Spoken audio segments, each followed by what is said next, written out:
অন্যদিকে চোপড়ার ঘটনায় যাদেরকে মারধর করা হয়েছিল সেই যুবক যুবতীর সঙ্গে কথা বলতে পৌঁছেছে ন্যাশনাল হিউম্যান রাইটস কমিটির প্রতিনিধি দল। আমরা সরাসরি চলে যাব আমাদের প্রতিনিধি তুষারের কাছে। তুষার, যুবক যুবতীর সঙ্গে কথা বলতে ন্যাশনাল হিউম্যান রাইটস কমিটির প্রতিনিধি দল, আর কি আপডেট রয়েছে তোমার কাছে? একদমই দেখা, উত্তর দিনাজপুর জেলার চোপড়া ভারত বাংলাদেশ সীমান্তবর্তী এলাকায় ভিডিও ভাইরালের নয়া মোড় নিয়েছে একটা। আজ কিন্তু প্রায় দুজনকে গ্রেপ্তার করেছে চোপড়া থানার পুলিশ। অন্যদিকে কিন্তু ন্যাশনাল হিউম্যান কমিশন রাইটের 4 জন সদস্য কিন্তু কেন্দ্রীয় সদস্য আজ এই চোপড়ায় পৌঁছায় সেই নির্যাতিতা যুবক যুবতীর সাথে কথা বলে এবং চোপড়ার যে লক্ষ্মীপুর গ্রাম পঞ্চায়েত সেই গ্রাম পঞ্চায়েতে তিনি যান এবং বিভিন্ন জায়গায় বিভিন্ন মানুষের সাথে কথা বলেন, জানার চেষ্টা করেন যে ওই দিন কি ঘটনা ঘটেছিল।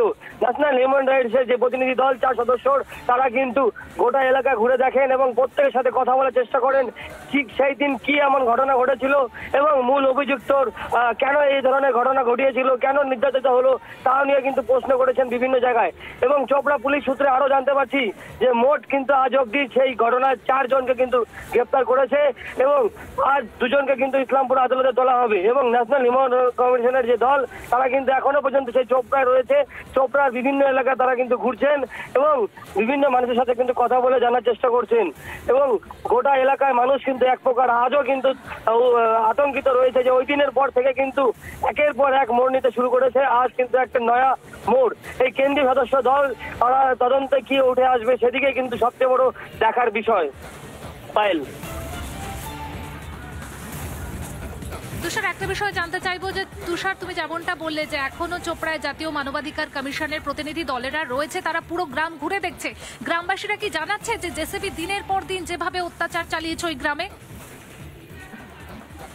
একদমই পায়েল, এই যে জাতীয় মানবাধিকার কমিশনের যে সমস্ত প্রতিনিধিরা রয়েছেন তারা কিন্তু প্রত্যেকটি মানুষের সাথে আলাদা আলাদা ভাবে কথা বলছেন এবং তাদের সাথে কিন্তু একদমই সংবাদ মাধ্যম বিভিন্ন মাধ্যম পুলিশের সাথে একদম আলাদা করে তারা প্রত্যেকের সাথে কিন্তু কথা বলছেন এবং জানার চেষ্টা করছেন এবং সাধারণ মানুষরা কি জানাচ্ছেন এই যে জাতীয় মানবাধিকার কমিশনের তদন্ত শেষ হয়ে কিন্তু বিষয়টা কিন্তু জানা যাবে। কারণ এই যে জেসিবির যে ভার বাড়ান্ত তা নিয়ে কিন্তু কোনো মানুষই কিন্তু এর আগে থেকে মুখ খোলেনি। প্রত্যেকটা মানুষই কিন্তু আতঙ্কিত রয়েছিল। তুমি জানো এর আগে আমরা বারবার বিভিন্ন মানুষের সাথে কথা বলার চেষ্টা করেছি কিন্তু সমস্ত মানুষ আতঙ্কিত, কেউ কিন্তু সংবাদ মাধ্যমেও কিন্তু মুখ খুলছে না।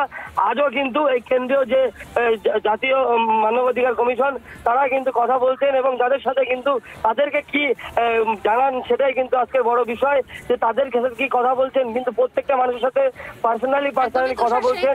তোমাকে এই প্রশ্নটা করলাম। ধন্যবাদ তোমাকে তুষার। যে জেসিবির যে অত্যাচার সেই অত্যাচারের কারণে গ্রামবাসীরা মুখ খুলতে ভয় পেত, আর জেসিবি গ্রেপ্তার হতেই চোপড়ায় জাতীয় মানবাধিকার কমিশন এবং তাদেরকে গ্রামবাসীরা দিনের পর দিন যেভাবে তাদের উপর অত্যাচার হয়েছে সেই বিষয়ে কিন্তু জানাচ্ছেন।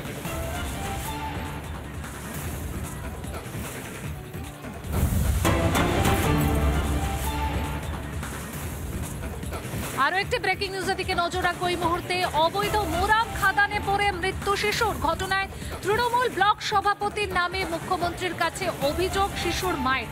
বুধবুদের কোটা পঞ্চায়েত এলাকার ঘটনা, যেটা জানা যাচ্ছে যে অবৈধ খাদানটি তৃণমূল ব্লক সভাপতির। শিশুর মা ঠিক কি অভিযোগ করেছেন শোনাবো আপনাদের। আমরা মুখ্যমন্ত্রীর কাছে আবেদন করেছি যাতে দোষীদের উপযুক্ত শাস্তি চাই, পরবর্তীকালে আর কোনো মায়ের কোল যেন না খালি হয়।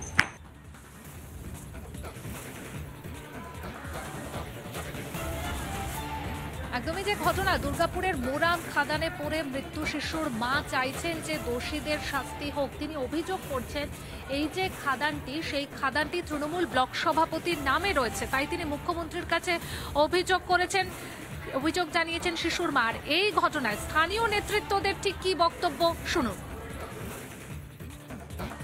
হচ্ছে খাদান, সেটা হচ্ছে আনসাইন্টিফিক কাটা হচ্ছে ওখানে এবং আনসাইন্টিফিক নয়, তাদের বাড়ির সামনেই মোটামুটি 1/2 কিলোমিটার দূরে এই খাদানগুলো কাটার দরকার ছিল। কারণ এগুলো হচ্ছে কোনো বৈজ্ঞানিকভাবে কাটা হচ্ছে না এবং ডিপ যতটা হচ্ছে যে কোনো আজ থেকে 10 বছর আগেও একজন ওখানে মারা গেছে।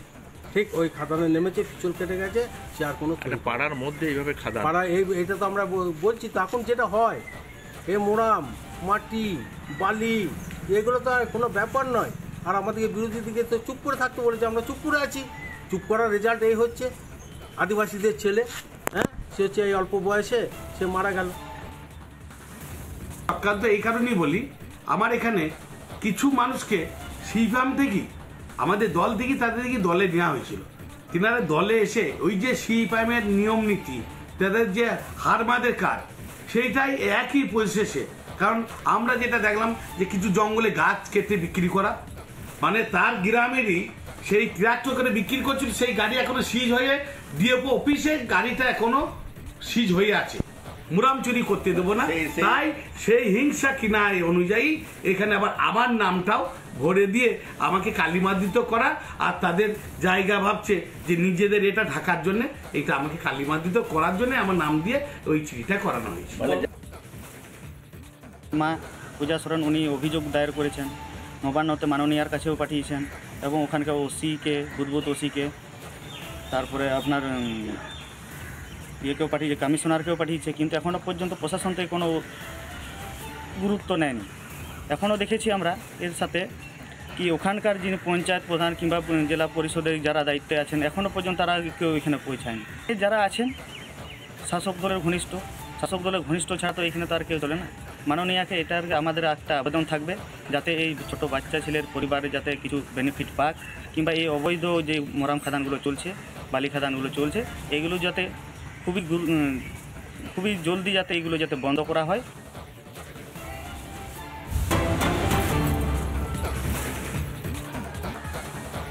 এই মুহূর্তে যে ব্রেকিং নিউজের দিকে নজর রাখবো, বীরভূমের দিকে নজর রাখতে হচ্ছে, কারণ বীরভূম জেলা জুড়ে বেআইনি খাদান নির্মাণ হচ্ছে, আর এই বেআইনি খাদান নির্মাণ আটকাতে তৎপরতা হাইকোর্টের তরফ থেকে নির্দেশ দেওয়া হয়েছে। কি নির্দেশ দেওয়া হয়েছে আমরা জানবো আমাদের প্রতিনিধি প্রিয়াঙ্কার কাছ থেকে। প্রিয়াঙ্কা,